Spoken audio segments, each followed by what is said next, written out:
22-year-old woman is on trial for a murder allegedly committed during what should have been one of the happiest periods of her life. Prosecutors say Jordan Graham is a cold-blooded killer who shoved her brand-new husband off of a cliff.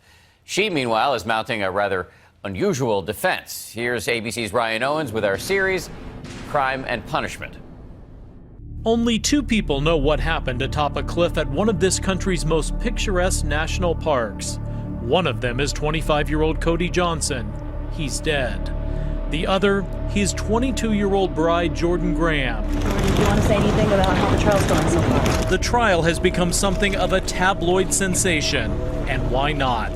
It's the story of young love and an even younger marriage, just 8 days, that ended with a bride pushing her husband off a cliff. The story even seems to have its own soundtrack. Listen to the lyrics of the song that was the couple's first dance.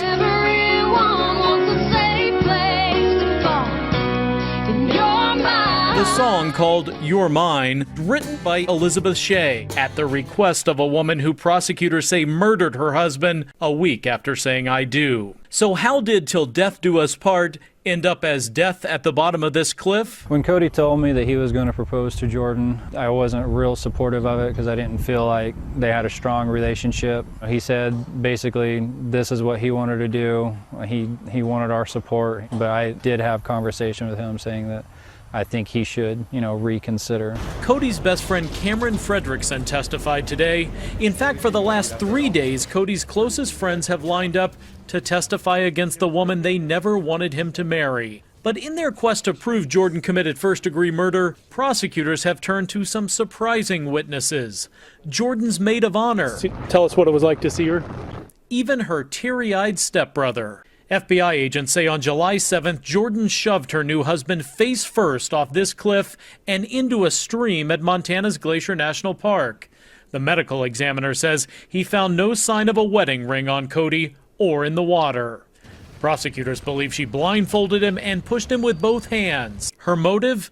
Prosecutors say she'd gotten cold feet about her marriage, that after 8 days she just didn't love her new husband anymore and wasn't interested in having sex with him. Kim Martinez was Jordan's maid of honor and testified against her one-time best friend. She told the jury she got this text from the bride 1 day after the wedding. Totally just had a meltdown. I'm completely second-guessing everything right now. And these texts in the days that followed. I should be happy and I'm just not. If I tell him how I'm really feeling, it's going to break his heart. Prosecutors say instead of telling him how she felt, she pushed him 200 feet to his death. Then they say she engaged in an elaborate cover-up for 4 days, while her husband's body lay face down in a stream at the base of that cliff. Even Jordan's defense attorneys told the jury she wove a web of lies. Jordan Graham has made a lot of statements to the police. She lied and she lied until she finally admitted she pushed him. The prosecution is going to use all of her false statements to law enforcement to prove what's called consciousness of guilt. The jury has seen 2 police interrogations where Jordan insisted her husband disappeared after going on a joyride with friends.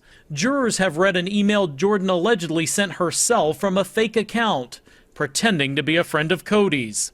That email read in part, "Hello, Jordan. My name is Tony. There is no bother in looking for Cody anymore. He's gone. So call off the missing persons report. Cody is for sure gone." But Jordan kept searching, even recruiting her own family to look for a man she knew exactly where to find. Jordan's 16-year-old stepbrother Michael broke down on the stand when questioned by his big sister's defense attorney. Are you mad at Jordan? Not so much anymore, but at first, yes. Why? She could have just told us the truth, but she had to keep adding more lies to cover up. That provoked his sister to cry too. The first hint of emotion Jordan has shown during this trial. In fact, the young bride's lack of emotion, lack of tears, has been a key issue in the case. Her own maid of honor testified that during a prayer service they held for Cody 2 days after his death, she looked amazing, like she just got done at the spa. She wasn't upset at all. Other friends noticed too. Everyone was crying except for his new bride. Seeing her fairly normal, it was really upsetting, and it made me think that the only person who's going to feel that way is someone who has the comfort of knowing what has happened. or even some kind of information about what has happened. Park rangers testified her steely demeanor didn't change even when she finally told them where to locate Cody's body. One ranger testified he asked her how she knew where to locate him in such a massive park. He says she calmly replied, it was a place he wanted to see before he died. Defense attorneys say their young client is just shy and misunderstood.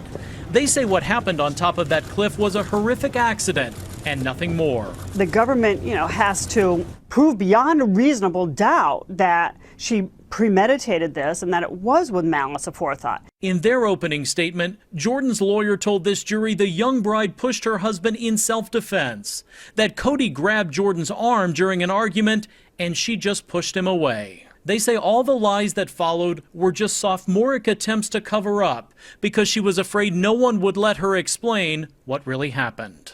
Cody's friends say they are hoping for justice. The biggest thing that I want people to know about Cody is something that I would say most people strive for. The personality and just the whole person that he was. Completely selfless, would always go out of his way, would always be there to help you. In a matter of days, it will be up to the jury to decide if Jordan Graham is a cold-blooded killer or a young widow whose 8-day marriage ended in a tragic accident. I'm Ryan Owens for Nightline in Missoula, Montana.